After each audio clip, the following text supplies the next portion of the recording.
ভারত সরকারের নিষেধাজ্ঞায় বেনাপোল স্থলবন্দরে আটকে পড়েছে রফতানিমুখী গার্মেন্টস সহ কয়েক ধরনের পণ্যের ৩৬ ট্রাক।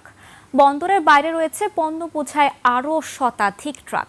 বেনাপোল বন্দর দিয়ে প্রতিদিন ভারতে ২৫০ থেকে ৩০০ ট্রাকে বিভিন্ন ধরনের পণ্য রফতানি হয়। এর মধ্যে শতাধিক ট্রাকে থাকে গার্মেন্টস শিল্পের তৈরি পোশাক। একের পর এক নিষেধাজ্ঞায় পণ্য পরিবহন ব্যয়বহুল হয়ে পড়ায় বড় ধরনের বিপর্যয়ের মুখে পড়েছে রফতানি বাণিজ্য। অর্থনৈতিক ক্ষতির মুখে পড়েছেন দুই দেশের ব্যবসায়ীরা বলছেন, ওপারে কথা চলছে সেগুলো পণ্যের নিষেধাজ্ঞার আগে আইজিএম হয়েছে, সেগুলো নেওয়ার অনুরোধ জানানো হয়েছে।